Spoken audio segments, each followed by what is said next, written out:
Hello, everyone. Welcome to the series of webinars. Thank you for joining us. This is our second in our series on how to create greater adaptability and agility for organizations. Maybe just a couple of quick housekeeping questions or housekeeping topics before we jump into it. One is we're going to use the Q&A function, so please do put questions in Q&A, and we'll try to get to as many of them as we can. And for those that we don't get to, just like last time, we'll send out some answers to those so folks have that for themselves. And then the second thing is we're going to be taking slides up and down. So if you feel like the slides have disappeared for you, that's probably intentional. So don't worry if the slides suddenly come down, because we want this to be a conversation. We've got a great guest who I'll introduce in a second, and we want to make sure that we're able to have a conversation. But then we also want to make sure that we do share some key takeaways on slides. So we will put up slides from time to time. So speaking of guests, we've got Eduardo Briceño joining us today. I'm really excited to have Eduardo here. I came across Eduardo's work first when I read his book, The Performance Paradox, which is a really, really interesting read and also a fun read. So I do highly recommend that folks go get a copy of the book. Eduardo is one of those folks who's been researching, thinking about, and speaking about mindset and growth mindset and learning organizations from way before it became popular, right? From way before it became a trending topic. And so really excited to sort of hear some of his insights around learning organizations. He's had some wonderful TED Talks that I think Eduardo now has crossed 10 million views. So definitely it's resonating, right? Definitely a lot of what Eduardo is talking about is resonating with folks. And so really excited to have you joining us, Eduardo. Thank you so much for being here. Great to be here. Look forward to the conversation. Thanks, Gaurav. Wonderful. So maybe just before we get your wonderful insights, just to set a little bit of context, because this is a series of webinars, and the reason it's a series is because it's a meaty topic, and what we're trying to really sort of dive into is, with the level of uncertainty around in the world around us right now, how do organizations need to adapt, and how do organizations need to look different for us to be successful? And so, for those of you who were with us for the last webinar, you would have seen some of this data. But really, just to ground us in why we think uncertainty is so important today, this is data from the IMF, and it's looking at actually, no, sorry, this is data from the Fed, although the IMF has very similar looking data. And this is around economic policy uncertainty. And if you look at what's happened from the beginning of the millennia, you see these spikes in uncertainty that we can attribute to certain events, right? So the most recent being COVID-19, not surprising. That was an extremely radical level of uncertainty in the environment around us. And if you play this out further, and you see where we are today, it's even higher than what we were feeling in the pandemic, right? And so there's this sense of extreme uncertainty that we're operating in. And we talked a little bit about that on the last webinar. We talked about some strategies for how to operate in that environment of high uncertainty. But today, we're actually going to talk about something a little bit different. We're going to talk about the trend, because if you look at this data, not only do you see those spikes, you also see that right around 2005, it actually starts to trend upwards, right? So there's this trend of growing uncertainty. And that's what we want to spend some time on today, because that creates this need for greater adaptability, this need for greater agility in organizations. And all of our recent research at Kotter is really around how do you build those more adaptable organizations. And there's sort of three areas that we focused on. The first one is, what do management approaches and practices look like to be more change friendly?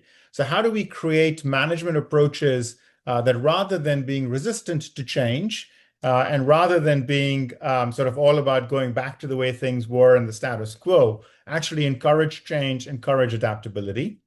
The second one is around this idea of culture, right? What does a culture in an organization look like for us to be more adaptable?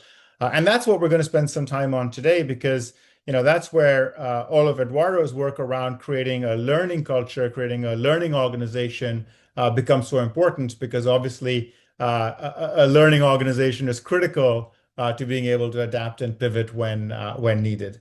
And then the final piece of it is change capabilities across the workforce, right? And leadership capabilities across the workforce. And so for today's webinar, we're going to really spend more time on the culture aspect of this. Although with a little bit, we'll talk a little bit about some of the capabilities as well. Um, but I'll stop there. I just wanted to set a little bit of context. And maybe Eduardo, I think you wanted to maybe start with some questions for our audience. So I'll turn it over. I'll turn it over to you. Sounds good. Thanks, Gaurav. Yeah, so we're gonna do a couple of polls during the session, like Gaurav and his colleagues did last time as well. And just a couple of reasons why we do that. One is when we generate ideas, we learn more deeply than when we just receive them. And so being active learners help us better make connections with our prior knowledge and better retain and just gain greater insight. We also, when we make our thinking visible, then we learn more from each other, right? And then we learn lots more because there's more brains thinking and sharing. And also, we will use some of the data that we'll all see in a second later in the session in our conversation as well to help generate more insight as well. And so what I would love for everybody to do, I invite you to take out your mobile devices, or you can do this in your laptop too, if you prefer. You can open any browser and go to this URL, or you can just scan this QR code with your phone. And when you do that, you will see a question that we'd love you to answer. And the question is, how would I like my colleagues to perceive me? Um, and you can submit one or two questions at a time. So here's the QR code again, or you can just open up any browser and navigate to this URL. And once you do, just leave that open. It will automatically update as we move along in the conversation. So we're starting to see some answers of being bold, being kind. What else comes up? Authentic, empathetic, listener,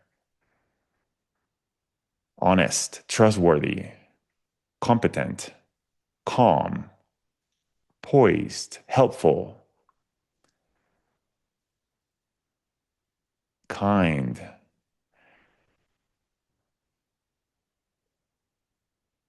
Kindness is something that I didn't grow up appreciating as much as I do now, which I've largely learned from a mentor of mine named Ron Berger. So I love to see that. Helpful, partner, contributor, team player, positive. Awesome. These are wonderful things. So we're going to come back to this later and look at it from a different lens as well. So the second question that I want to ask you before we get into the conversation is, if I could get better at anything, what would I improve, whether personally or professionally? What would that be for you? And the poll should have updated for you automatically, or you can also see the URL here at the top, paulev.com/works. Influence, managing stress, listening, knowledge, emotions, managing my emotions, communicating, risk. I loved our Gaurav's and his colleagues' explorations of risk in the last conversation. Speaking, speed, something that connects directly with what we're talking about in this series. Influencing others, there's so much to that. Mentoring, empowering.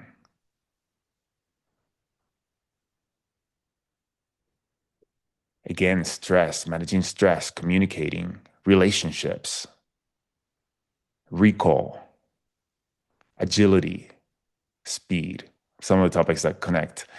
Awesome. So thank you so much for this. We will be exploring and coming back to this again and thinking about how do we build some of these capabilities in ourselves and in our colleagues and in our organizations. And we'll be, again, reflecting on this from a different lens.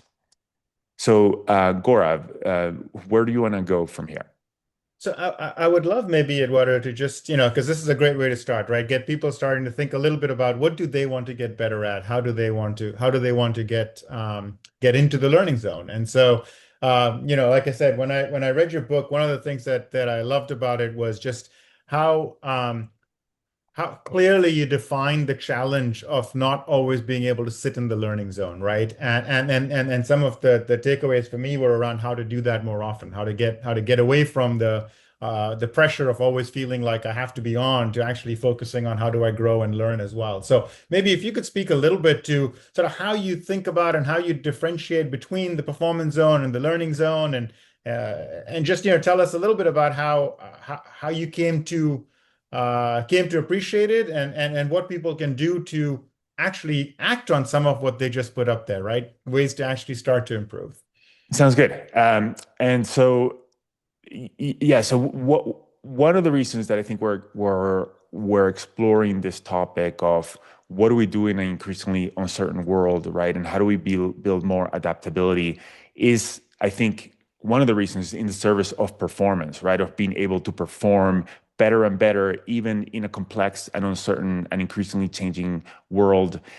And so, what I would love to do is for us to step out of our context of everyday life and work for a second and look at people who are performing really well and how do they get to be such amazing performers. And once we reflect on that, we'll bring it back to our context and think about what does that mean in terms of building or adaptable organizations, learning organizations. So I'm going to share my screens because some visuals are helpful here. And so if we think about people who are fantastic at what they do, like for example, Simone Biles is a fantastic Olympic athlete. She does these incredible acrobatic things artistically. And what we sometimes might not have top of mind, like sometimes we might think that the reason she's so good at what she does is that she spent a lot of time doing that thing that we see. And that's why she's so good. She spent 10,000 hours doing what we see her do, and that's why she's so good. But actually, that's not true. The reason that she becomes so fantastic at what she does is that she spends a lot of time doing something very different from what we see her do when she's performing.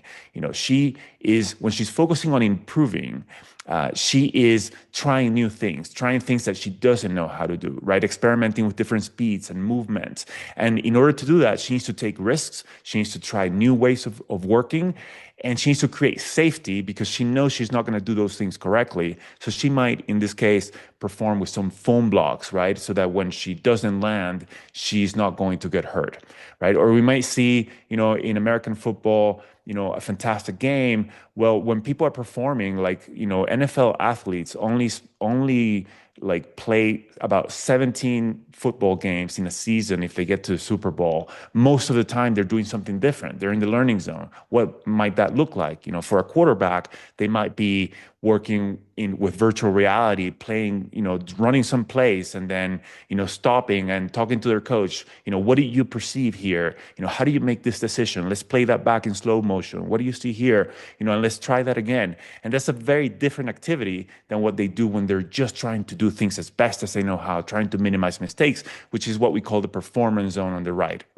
But in order to improve our skills, we need to also engage in the left, which is the learning zone. And that's when we go, beyond the known. And so the people who become fantastic at what they do, they alternate between these two zones and they integrate them. The key is that in order to improve, we must be deliberate about improvement, right?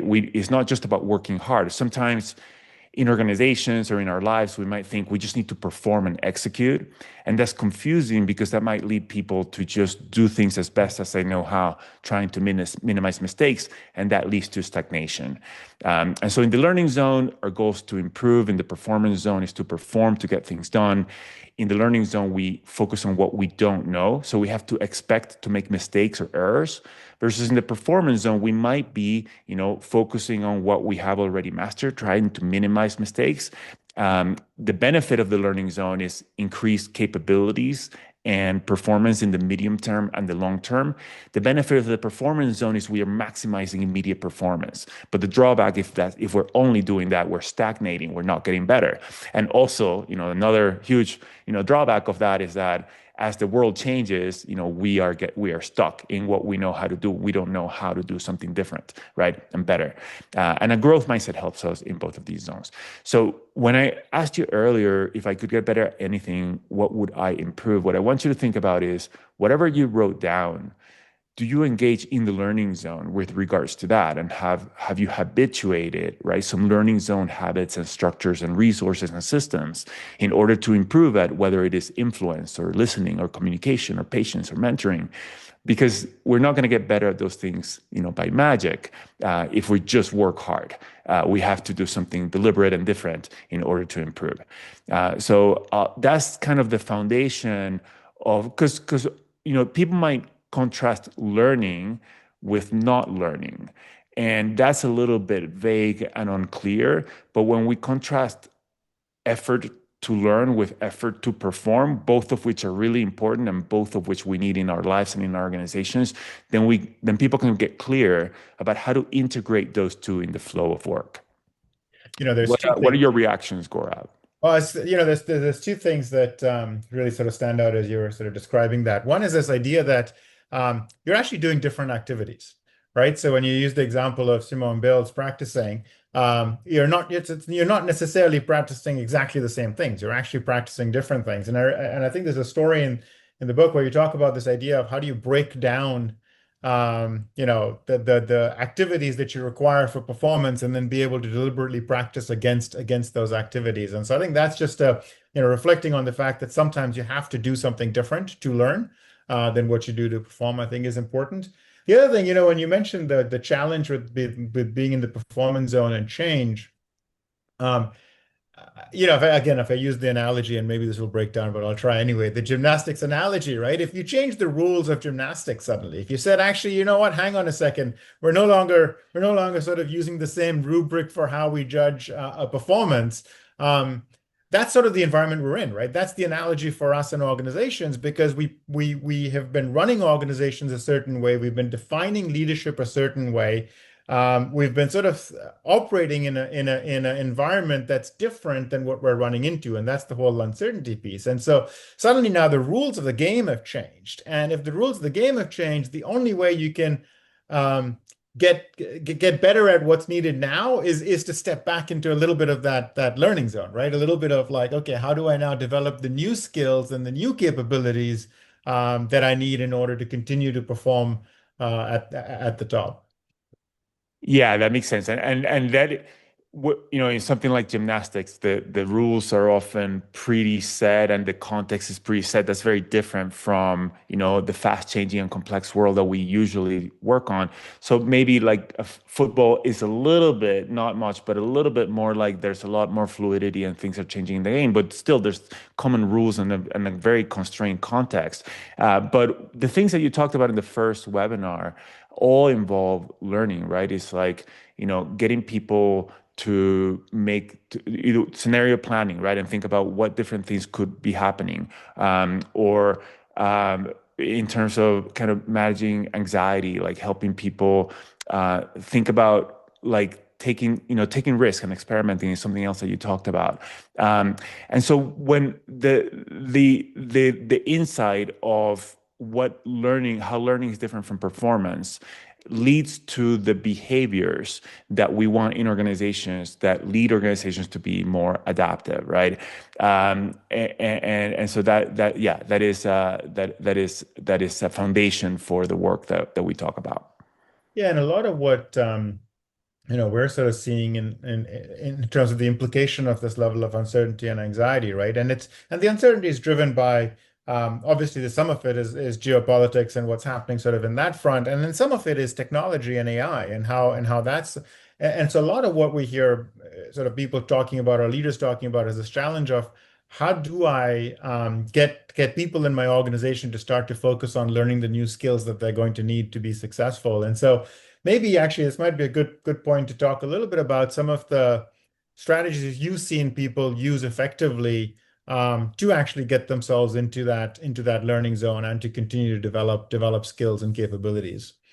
Yeah, it sounds great. And learning zone strategies are like a lot, right? And they vary a lot by context. For somebody like a gymnast, they might engage a lot in something called deliberate practice, which you alluded to, which is breaking down like a very specific skill that they want to work on, and then practicing that skill, with a coach and with repetition and feedback. So let me actually share a slide that has kind of some of those sample strategies that can help us think about what learning looks like, right? So one is deliberate practice, right? Which is if you want to give a presentation, you might practice deliberately how you want to start that presentation and share that with people and get feedback. And that's a very specific skill that you're working. It's like a slice that you're working in that. And that can be really helpful, is really helpful in things like the performance arts or sports. I think it's less practical in everyday life and work, just because deliberate practice takes a lot of time to work on very specific skills. It can be super helpful, but often people have a lot of things to do in very little time, right? And so we want to also think about what are strategies that we can integrate into the flow of work so that we get things done as we improve over time. So another Just thing yeah. sorry, Roy, just sorry to interrupt, but just I'm curious what your reaction to this. When I think about deliberate practice and some of the sorts of work that we do with organizations, which is around how do you lead change effectively. Often I almost imagine the first part of that, right, which is let's get the narrative right. Let's make sure people understand the why behind it. Let's make sure. I almost see that there's a it's not necessarily practice in the sense of I need to, practice my script or how I'm going to say it, but it is practice in the sense of really thinking through all of the components of why we're doing this, right? And making sure that that you have clarity on each one of those pieces of the overall narrative. And I wonder if sort of how you think about that versus, again, it's not practice necessarily, but it is being deliberate about each element of what you're trying to do. Yeah, I think being deliberate is really important, and the type of work that you're talking about. When the term deliberate practice has some specific components, like it's trying something, getting feedback right away, adjusting, and trying again. Um, and so if you're working on your backhand, right, you're only working on your backhand and you're trying different things and changing your wrist and seeing where the ball goes. And that's a very specific thing that is a little bit different from what you're talking about, right? But being deliberate about, for example, the things you're talking about, I think is really important. Yeah. I would agree. And that makes sense. And you didn't pick backhand because that's the thing I should be practicing and I don't. And it's okay. It's okay if the point is not to be practicing everything and working on everything, but thinking about what's most important, what we want to improve, and how do we go about doing that. And that's different than just doing it. So you alluded in your comment right now about like the reason why behind things, and that's really important. One thing to think about regarding that is that sometimes we get stuck in medium level goals or low level goals in trying to improve those things, when the solution to a higher level problem might be to try a completely different strategy, right? And so, if I am trying to improve like the way that I direct meetings, for example, and I'm trying to get better at directing meetings better, and I get stuck in doing that, I might not realize, okay, why am I trying to direct meetings? Is to have more effective meetings. How can I get better at more effective meetings? Or maybe like even a higher level goal of like, how do we work more effectively as a team? That might be have fewer meetings, or have shorter meetings, or like do more facilitation of meetings and coach other people to lead the meetings, and we don't get stuck in those lower level goals. So that's something to think about. Something else that happens is sometimes when we are trying to be agile organizations and take risks, we start seeing experimenting as a way to perform, and so we end up having these big initiatives in something new, which is not a bad thing, but the goal becomes performing something new rather than learning about how to do something new effectively. And so we design the experiment for performance goals rather than from learning goals. And then we end up investing a lot of resources and not being agile enough, not being able to pivot and learn quickly from the data that we are gathering. Um, the air sense is about um, in this age of AI, some people might sometimes think about AI as almost the answers. And and same thing with like internet searches and Google. It's like distributing knowledge and knowing things is not as important. But actually, when we know the things that are important, we can integrate knowledge more effectively and we can bring it and recall it whenever it's relevant and important. And so being deliberate about what do we want to become more knowledgeable about and how do we continue to build those mental models inside our mind. Obviously also how do we better engage with AI, and that helps us improve as well.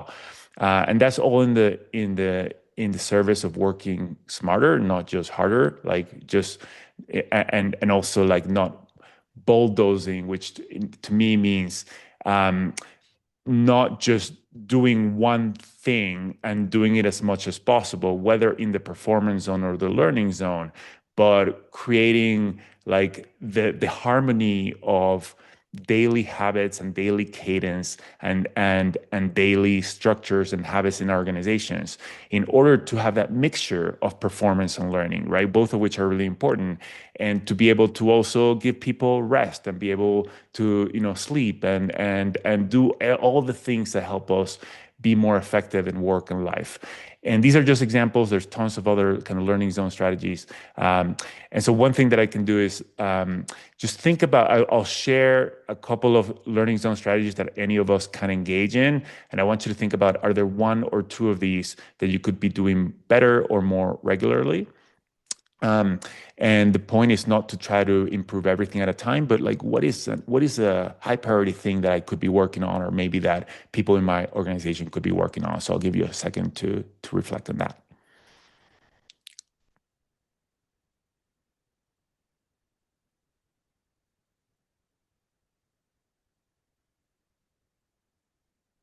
What would you add, Gaurav?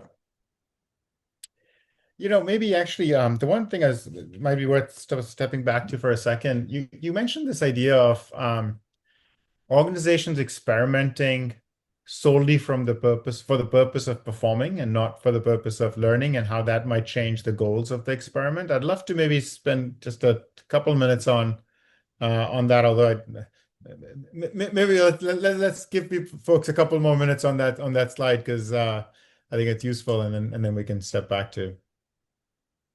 Sounds good. Sorry to make you No, take no, that. that's great.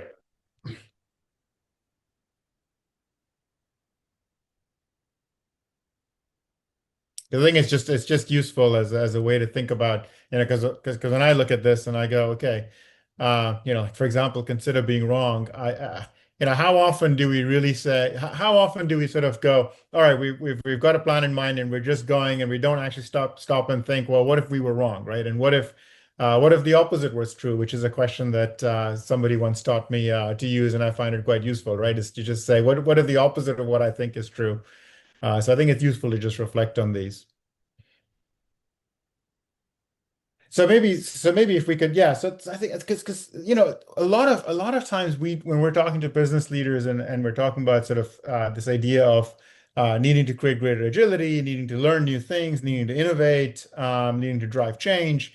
Experimentation is a key aspect of that, and I think it's fascinating what you said about the goals of experimenting, and how that might sort of drive whether or not you're actually learning from the experiments, or whether you're actually just trying something, and then either it works or it doesn't, and then you move on to try the next thing. So I'm just, maybe if you could speak a little bit more to that, and what you've seen on that front. Sure, absolutely. And before I get there, let me come in what I'm considering being wrong, which is something that you just mentioned as well. I think for me, I always remind myself that I can never understand something 100%, right? There's always more to understand, and my understanding is always incomplete. So what does that do? That helps me be more curious, ask more questions, consider different perspectives, consider different options, and that keeps us in a learning zone in terms of asking questions and noticing. In terms of experimenting, so for example, in the book, I share an example of a consumer goods company that consumer packaged goods that wanted to create a new kind of yogurt. And they had a great idea that the team was really excited about. And they were doing kind of lab experiments in the lab. They were going really well. And then they did some kind of quick experiments in kind of stores and shelves, and that went really well. And they were super excited about this product, and they wanted to get ahead of the competition. And so they said, this is looking all really good. Let's just like do. And it turns out that in order to produce the batch like of test product that they needed, um, they needed to build something that created enough volume, and it was a lot of volume that they needed to create just to test the product. And so they said, well, we need to create all this product anyway. Why don't we, launch with all this product? And that allowed them to do an experiment with like 20% of the United States market. And so they did that. If it went well, they would get ahead of the competition. And it turns out that the product was performing well in some places, but in most places it wasn't. And pretty quickly they realized why.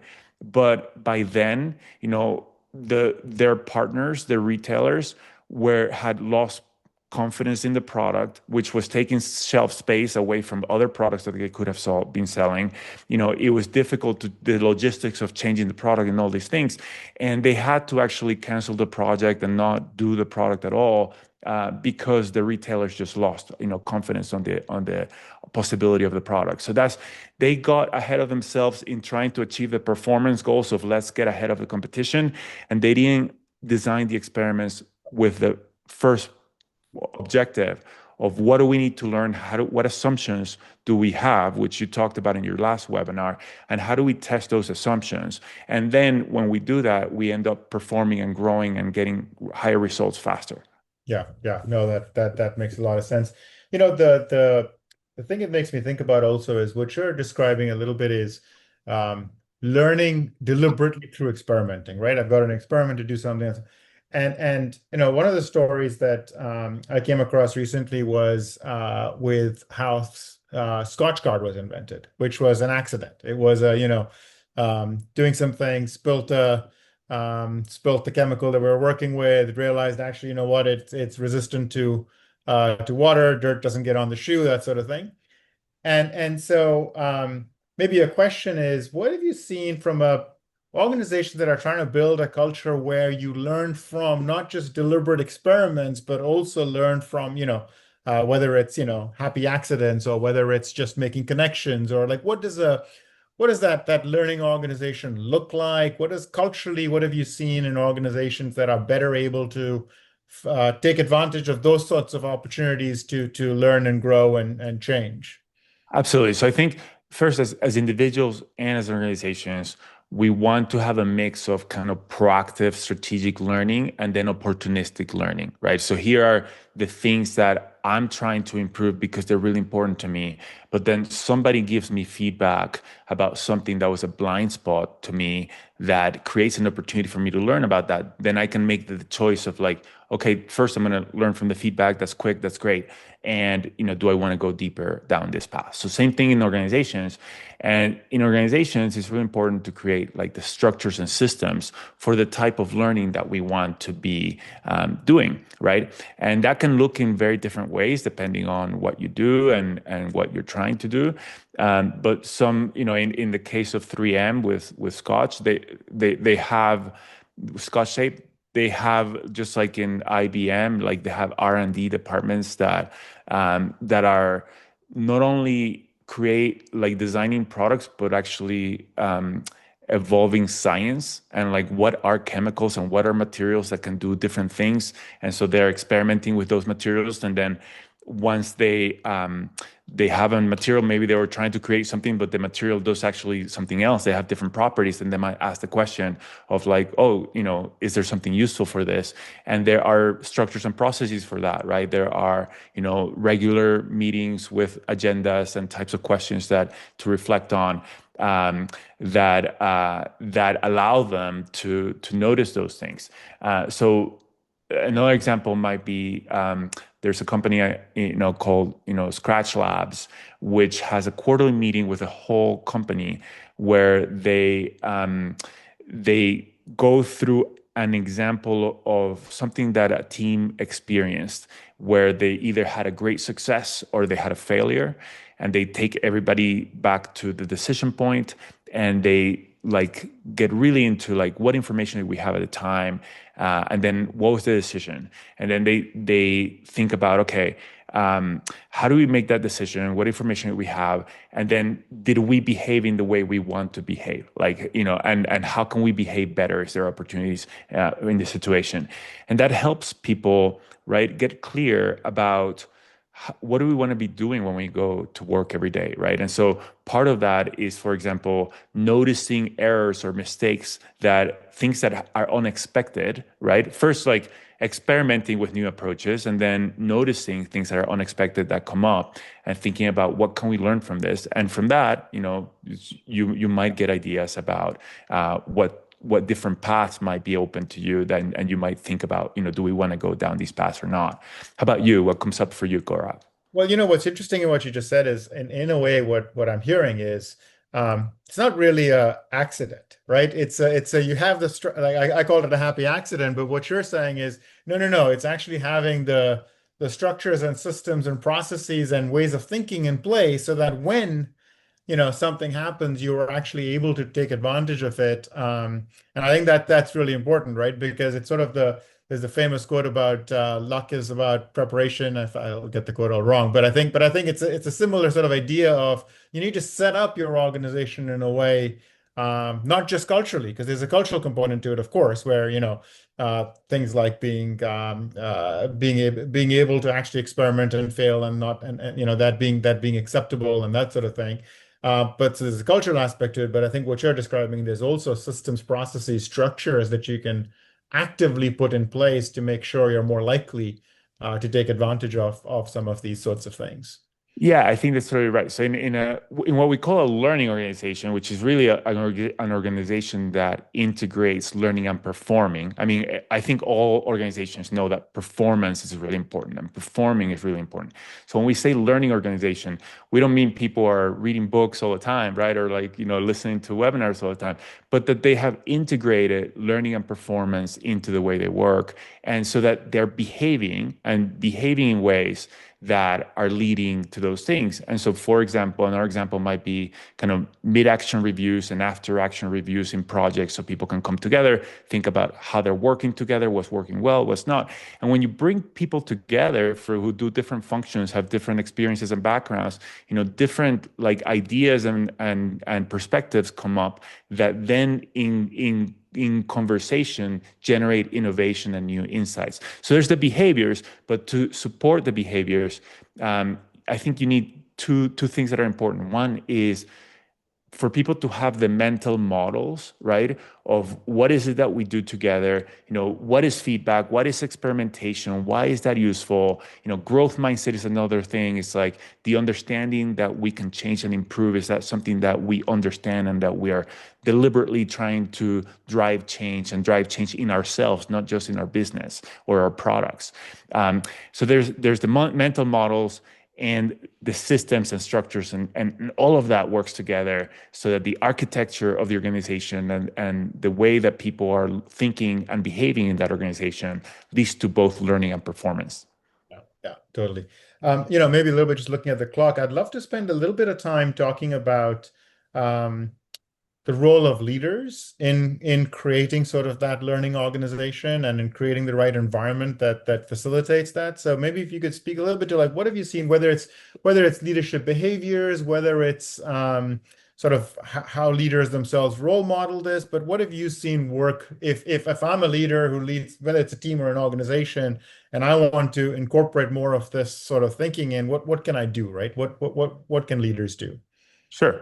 Well, I'll offer three things, and I would love your thoughts as well, Gaurav.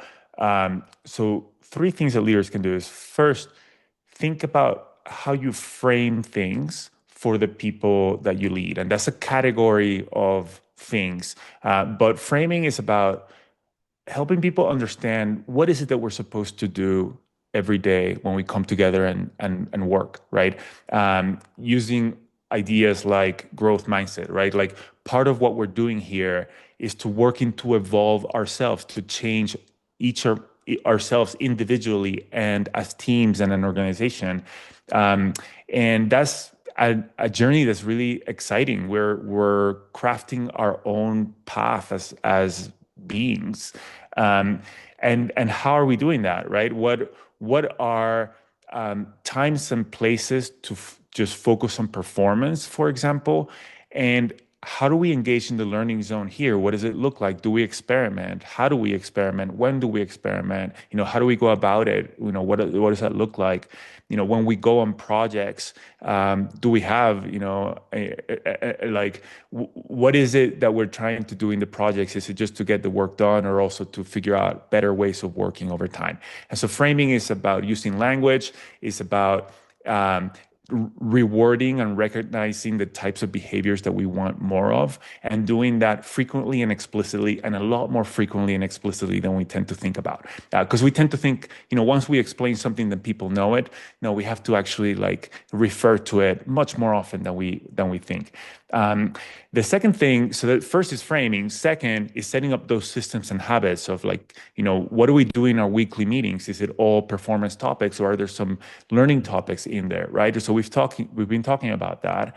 And then the third one is really important. You alluded to it, is modeling learning visibly and explicitly in front of others, meaning do I not just see myself as a learner, and do I not just learn when I'm on my own or with my executive coach or at home or in my office, but do I learn this in front of the people I lead and in front of the organization, in front of my colleagues and peers?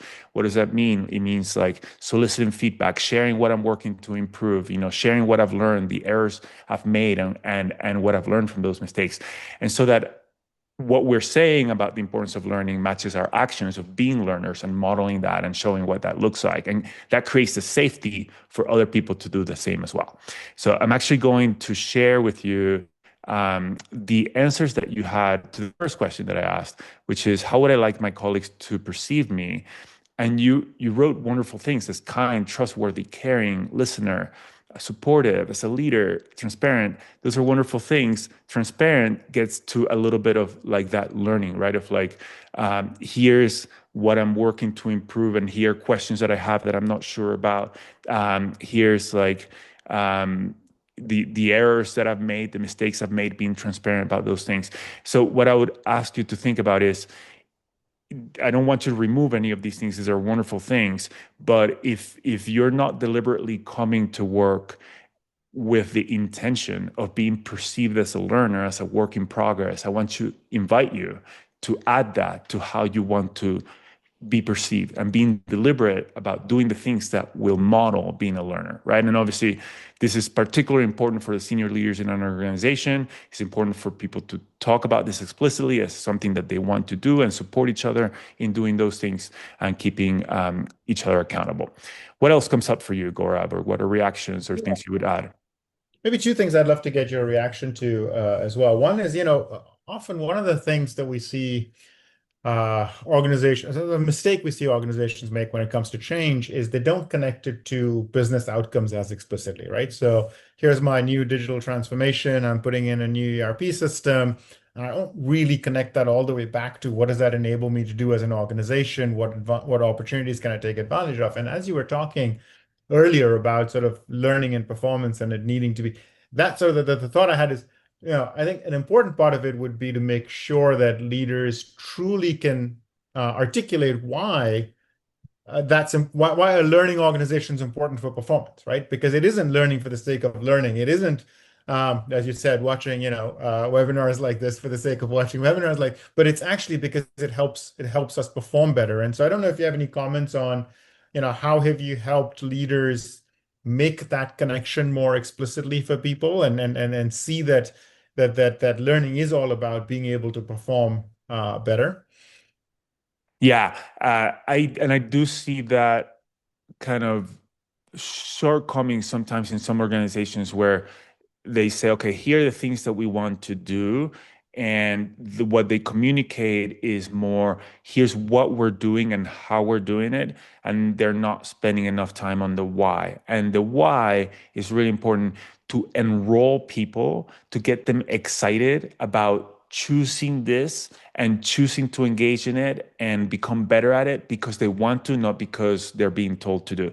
Because as you know, when anybody is learning, we're a lot more effective as learners if this is something that we really want and we're really engaging and thinking deeply about and experimenting and taking risks and doing that in collaboration with others. And the cool thing, so the challenge, one of the challenges is that learning has a bad rap, right? I mean, like, when we think about learning, a lot of people think about learning, including me for most, a lot of my life early on, is like learning is boring. It's what we do in some schools. Some of our experiences in schools, like mine, was like, this is irrelevant, it's useless, it's just, we just have to go through the motions to pass the test. And if people are thinking about learning that way, then it's going to be a drag and they're not going to be very effective at it. And so we need to inspire and motivate and get people excited about whether we use the word learning or not. Like, what is all this stuff that we need to gain, that we can gain as personally and as an organization, to go through what we're talking about. And in order to do that, we need to do what you are saying is part of it, is like why, and that is about connecting these new behaviors and ways of being and working to things that people already care about, right? Like, what are your existing goals? What is most important to you? And then helping them see, how is this approach going to help you be more successful, right? What else comes up for you? So maybe actually, let's turn to some. I've got a couple of questions I would love Yeah. to ask you, but maybe I'll turn to Yeah. some questions from the audience first. One of the questions was around the role of psychological safety, right? So how do you see the role of psychological safety in creating learning organizations? And then two, if you have any insights on sort of how to go about doing that as in the context of sort of learning. Yeah, so psychological safety is critical, because so psychological safety is, do people feel safe to take risks, to share, kind of transparently about what they don't know, what they're trying to improve, what mistakes they're making. Amy Edmondson's early research showed that teams in hospitals that talked about mistakes, so said, "Hey, this is something that came up and that we didn't do well. Let's talk about that." They perform better than teams where people are afraid to bring up mistakes.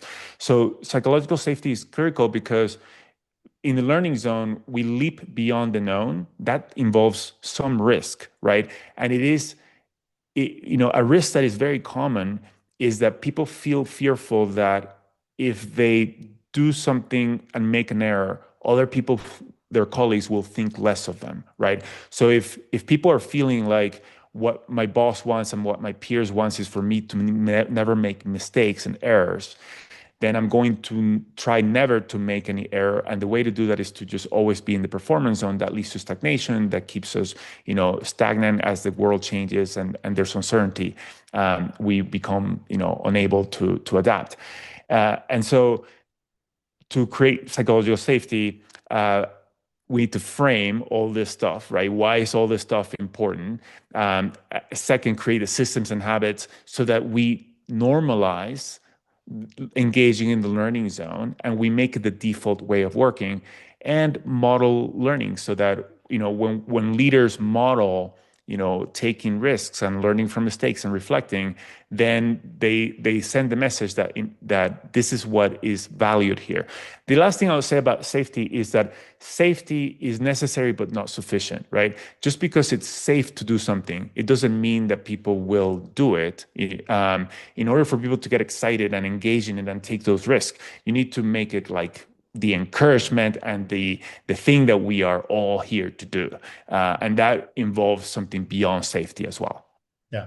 One of the other parts I'd be curious to get your thoughts on is one of the reasons why I think it becomes difficult for organizations to learn from things is because there's this idea of leaders should have all the answers, right? Leaders should know. And so, in the last webinar, we talked a bit about this, making explicit your assumptions. And that's why, because if you don't make your assumptions explicit, it's very difficult to later on then go and say, hey, actually, those were incorrect assumptions that we're changing, and it feels a bit like I'm backtracking, or it feels a bit like I was, so any any thoughts from your own strategies around how can you make it um, make it easier for people to say, yep, that wasn't right, or oh yeah, we should try something differently, or oh yeah, we should learn from that thing because it didn't work the way we wanted to. Any sort of ideas on how to make it easier within a team context to sort of make it easier to be able to go back and say, hey, let's learn from that thing because it didn't work the way we wanted it to.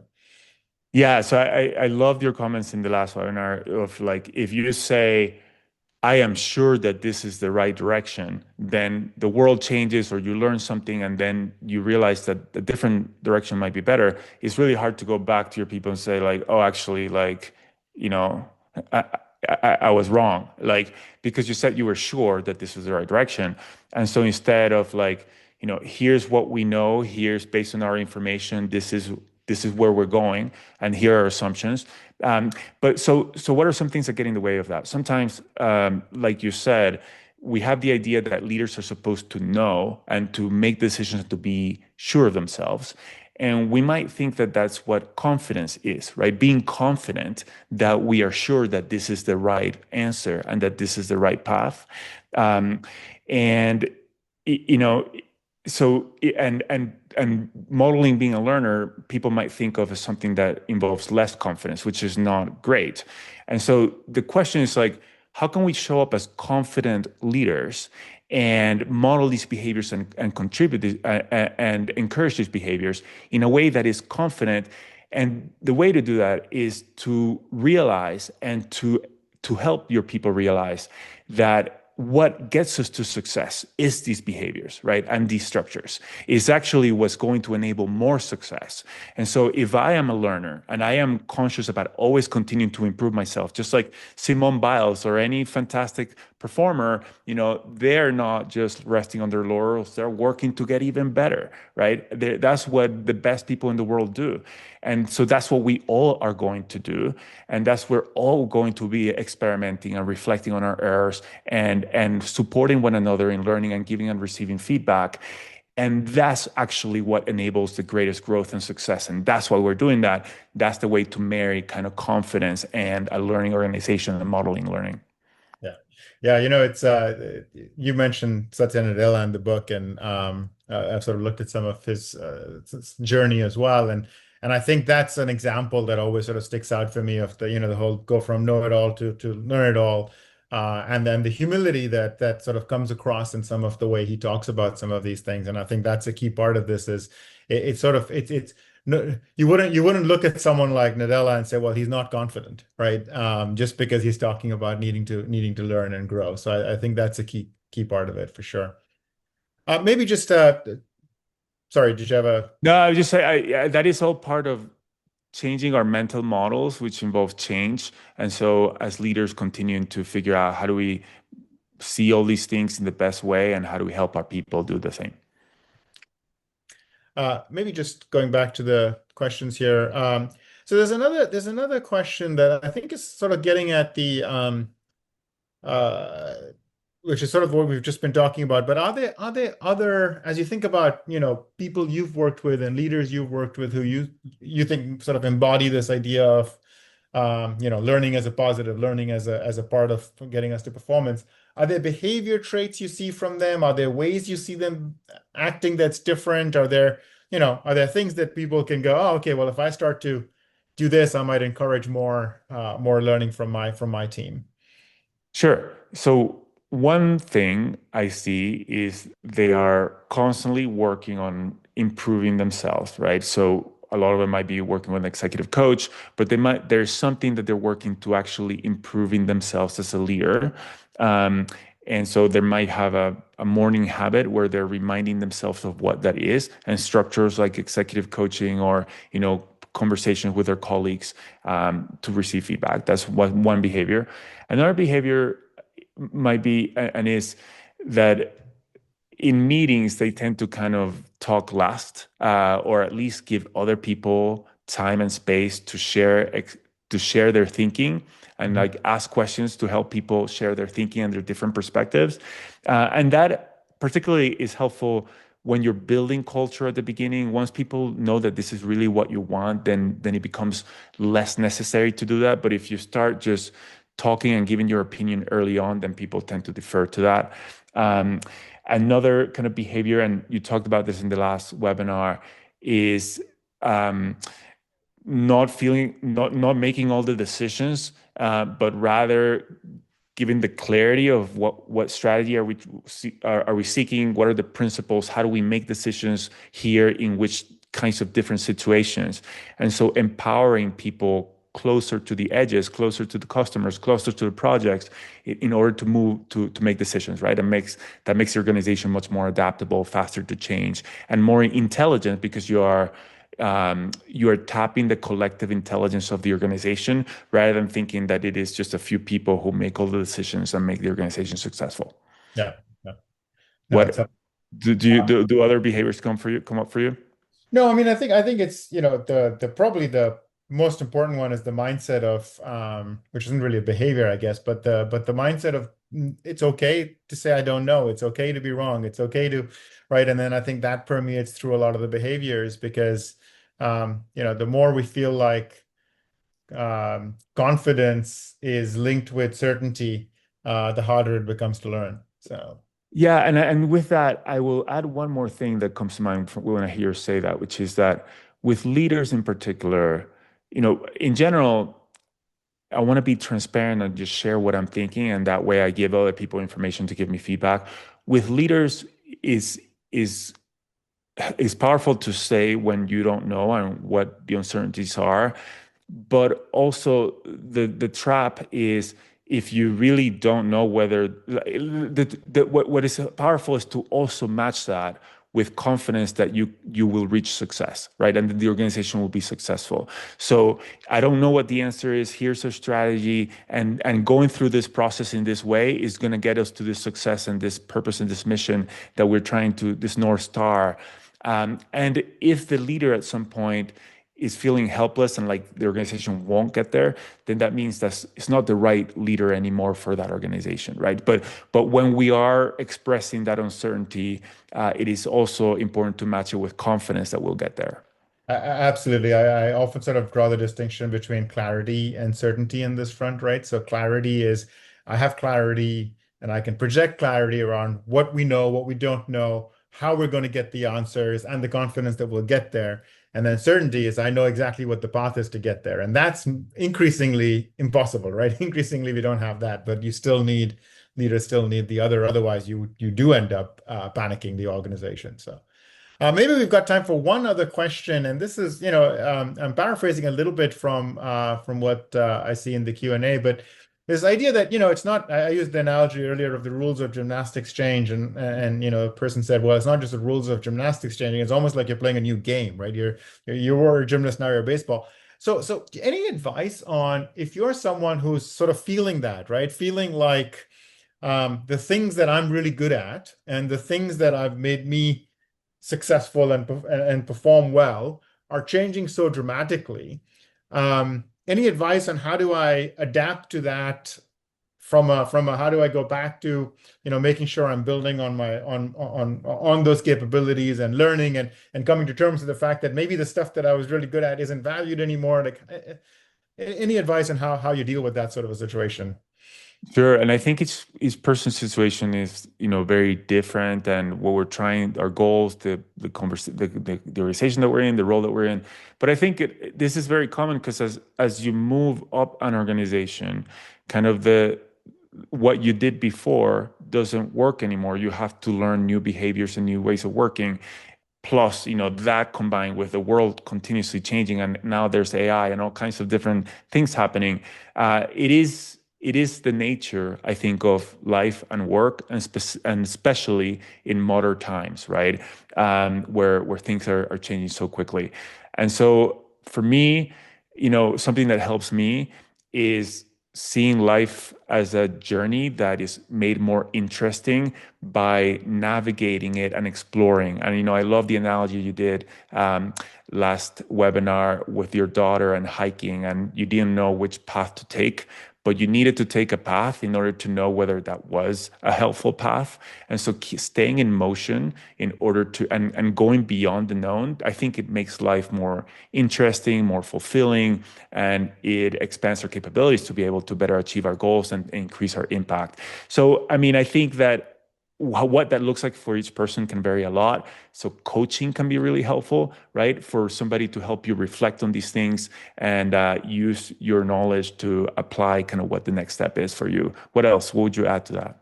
Well, a little bit of what I'm hearing from you is sort of, it probably starts a little bit with getting into the mindset of it's not necessarily a bad thing. It's an opportunity for something new, for something different, to continue my learning journey and I think that's an important part of it, right? Because otherwise it does feel like a loss as opposed to, I don't want to overstate it. I mean, of course it can be, but yeah, I think what you're saying makes a lot of sense. And having somebody who you can sort of a coach or someone you can work through it with probably is helpful. Just looking at the time, I know we're almost out of time, and I did want to throw up one slide just to share a couple of resources that Eduardo has very kindly made available. So hopefully folks can see that right now.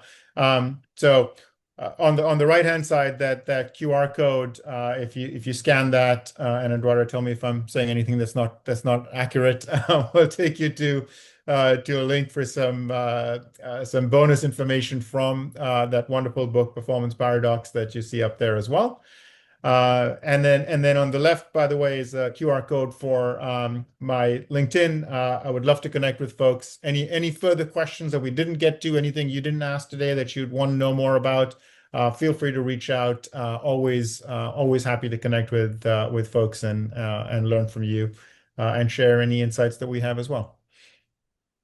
So with that, just want to say thank you so much, Eduardo, for joining us today. It's been great. It's been great having you on. I've learned a ton from your book. I've learned a ton from talking to you, and I really, really, really do appreciate the time, and I'm sure the audience does as well.